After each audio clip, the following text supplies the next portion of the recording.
खुलुमबाय गोजोन फुंबिलि बयनिसिमबो नोंथांमोनखौ आंनि चेनेलाव गासैखौबो बरायनाय बावहरग्रोनाय थाबाय आसा खालामो नोंथांमोना खौरांखौ नायनानै मोजां मोनगोन। स्कुलाव फरायनाय फरायसाफ्रा बे खेबनिफ्राय आसाम सोरखारनिफ्राय खेबनै साइकेल मोननो हागोन। आसाम सोरखारा बे खेबाव स्कुलाव फरायनाय 5 थाखो आरो 9 थाखोआव फरायनाय फरायसाफोरनो सोरखारनिफ्राय साइकेल होनो थाखाय थिरांथा लादों। आसामनि गिबि मन्थ्रि डक्टर हिमन्त बिश्व शर्माया गावनि बिबुंथिनि गेजेरजों बे खौरांखौ फोसावदों। आसामनि फरायसुला फरायसुलिफोरा जाहाथे फरायनाय एबा सोलोंथाइ लानायनि बिथिङाव उसुबिदा जाया मानोना फरायसाफ्रानो जोंनि इयुननि जोलै आरो सम्पद बेखायनो बे थांखिखौ लानाय जादों होननानैबो गावनि बिबुंथिनि गेजेरजों फोरमायदों गिबि मन्थ्रिया। बेनि अनगायैबो आसामनि गिबि मन्थ्रि डक्टर हिमन्त बिश्व शर्माया फैबाय थानाय प्रेरणा मेट्रिक आनजादाव जिरायनो गोनां थाखो 10नि फरायसाफोरखौ हेफाजाब होनायनि थांखियै प्रेरणा बिथांखि जागायदों।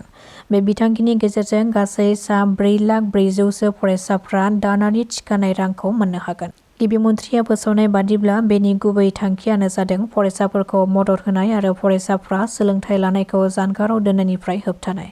बे बिथांखिनि बेखेवनाय हाबाफारिनि गेजेरजों गिबि मन्थ्रिया फोरमायथिदों दि बे बिथांखिया साफ्रोमबो फरायसाफोरनि इयुन समाव थिसननायनि फारसे मोनसे मख'जाथाव आगान। बेनि अनगायैबो रांखान्थियारि आंखाला जाहाथे फरायसाफोरनि सोलोंथाइ लानायाव जेबो हेंथा सोमजिया बेनि बागै रोखा खालामनो नाजानाय होननानै फोरमायदों गिबि मन्थ्रिया। एक्स.एन.डि.पि. वेलफेयार एस'सिएशनआ खौरांगिरि मेल बानजायदों।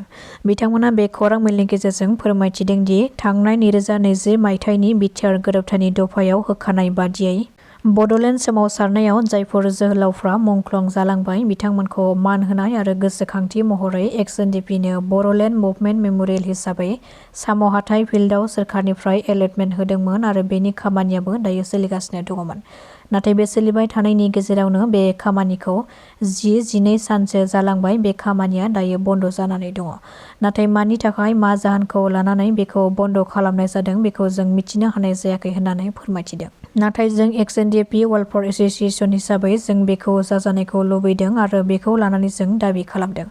मानोना बेवहाय जोंनि बिर जोहोलाव जोहोलावजोफोरनि जिउ बाउसोमनायनि मोनसे नेरसोन हिसाबै बे हायाव बरोलेण्ड मुभमेन्ट मिउजिशियान हिसाबै बेयाव सोरखारनिफ्राय बेखौ लुफुंनायनि बिथोन होनाय जादोंमोन नाथाय बेखौ राजखान्थिनि सुबुंफोरा बन्द खालामनायनि खौरां मोननाय जादों। बेबादि खालामनाया थारैनो जोबोरैनो दुखुनांथाव आरो सोंखारिजाथाव। बेजों लोगोसेनो बे बन्द खालामहोनायखौ सालबारिनि एम.एल.ए. दिगन्त गयारिया बन्द खालामदों होननानै गोख्रों अजद दैखांदों एक्स.एन.डि.पि. वेलफेयार एस'सिएशननिफ्राय। गामिनि गावबुराफोरनि बेथनखौ बारायनानै होबाय। बे खेबनिफ्राय 14,000 सिमहालागै बारायनानै होबाय गावबुराफोरनि बेथनखौ। बेजों लोगोसे खम समनि गेजेरावनो गावबुरा गैयि ओनसोलफ्राव थाबैनो गावबुराखौ थिसननाय जागोन।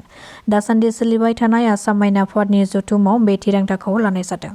बेनि अनगायैबो अरुणोदय आसनि मोनग्राफोरनि थाखायबो मोनसे गोजोनथाव खौरां।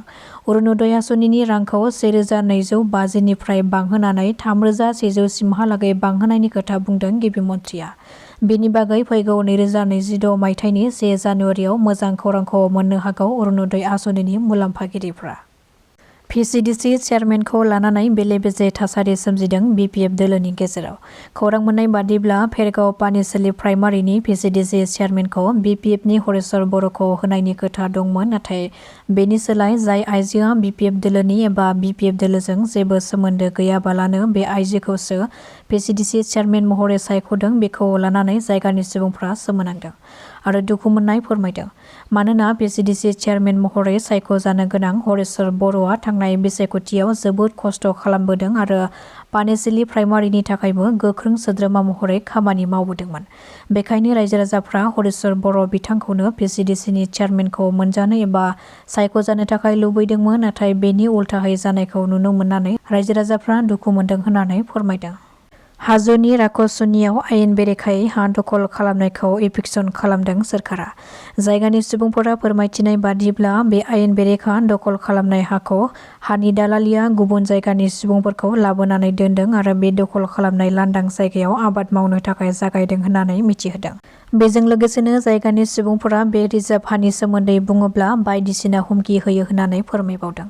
पुलिसआ बे आयेन बेरेखायै रिजार्भ हायाव न' लुनानै थानाय सुबुंखौ दायो इभिक्सन खालामदों। चिरां पुलिसा सतिपुरनिफ्राय शफिकुल आलीखौ खादों। मोनसे स्रोद सुलुंनि गेजेरजों संदाननानै चिरां जिल्ला पुलिसा काजलगाव पुलिस थानानि बेन्दोंआव थानाय सतिपुरनिफ्राय शफिकुल आली मुंनि सासे सुबुंखौ हमनो हानायजों लोगोसे बिनिफ्राय खमैबो 2000 रांसो बेसेननि गंसे लहानि प्लेट, टिननि मुवाफोर, बायनाय दैनि मटर आरो गुबुन लहानि मुवाफोरजों लोगोसे खावनाय मुवाफोरखौ बोखांनो हादों। दासिमनि खौराङा एसेनोसै। नोंथांमोना खौरांखौ नायनानै मोजां मोनदोंब्ला चेनेलखौ साबस्क्राइब खालामनानै लानो हागोन। गोजोन्थों।